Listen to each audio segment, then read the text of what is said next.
बे समाव बर'नि आगोमा फिसा नब'ज नार्जारी बिथाङा DID लिटिल मास्टार सीजन 5 आव देरहानो थांगासिनो दं।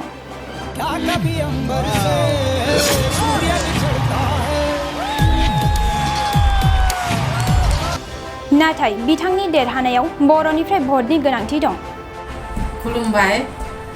थांनाय 21 आरो 22 मे सनिबार आरो रबिबार खालि जालांनाय DID लिटिल मास्टार सीजन 5 आव गासै रायजो राजाया आंनि फिसाला नब'ज नार्जारीखौ भोट होनाय थाखाय साबायखर बावहरबाय।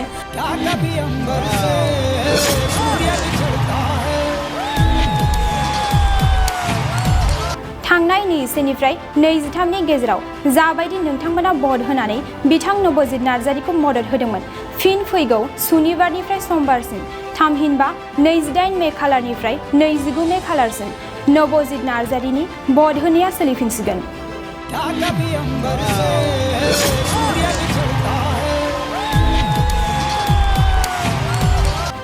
बेखौ हास्थायनानैनो DID लिटिल मास्टार सीजन 5 आव जायगा आवग्रिनो हानाय नब'ज नार्जारीनि बिमाया फैगौ 28 मे खालार आरो 29 खालाराव नब'ज नार्जारीनो भट होनो बर' रायजो राजानिसिम बयखौबो खावलायहरदों। आरो 29 मे सनिबार आरो रबिबार खालि भट होनानै देरहाहोनो थाखाय गासै रायजो राजानि सिङाव आर'ज गाबहरनाय थाबाय।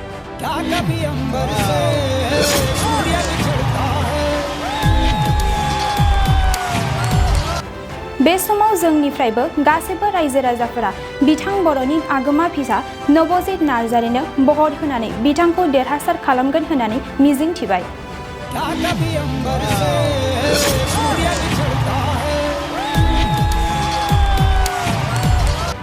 खुलुमबाय।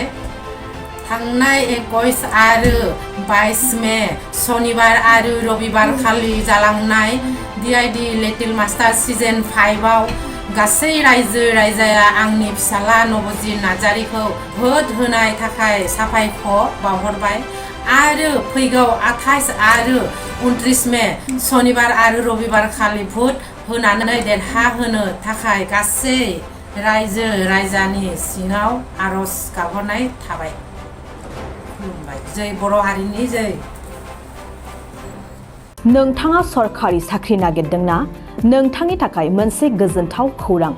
नोंथांनि थाखाय दं एडुकेट पइन्ट, जेराव नोंथाङा सोलोंथाइ लानायनि गेजेरजों सरखारि साख्रिनि गुबुन गुबुन रोखोमनि गोब्राब आनजादफोरखौ उथ्रिसारनो हागोन आरो गावनि आथिङाव गसंथानो हागोन।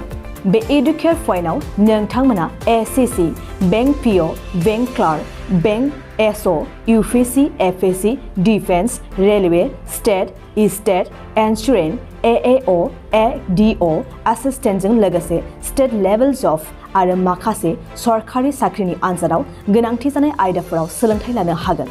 मख'नो गोनांदि बे सोलोंसालियाव साख्रिनिल' नङा, बेयाव MBA आरो सैनिक स्कुल बायदियाव एडमिशननि थाखाय एन्ट्रेन्स होनो थाखायबो सोलोंथाइ लानो हागोन।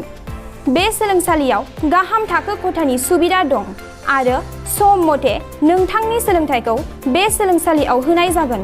बेखौबो मिथिनांगोन दि बे एडुकेट पइन्टआव सोलोंथाइ लानानै बावैसो 2021-22 इं मायथाइनि SSC GDनि आनजादाव गासै 11 सा सोलोंसाफोरा उथ्रिसारनो हादों।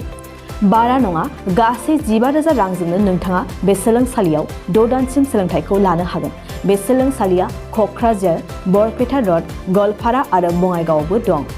क'क्राझाराव सोलोंथाइ लानो गोसो गुदुं जानाय सुबुंफोरा 70020261333 9101536360 70020261333 9101536360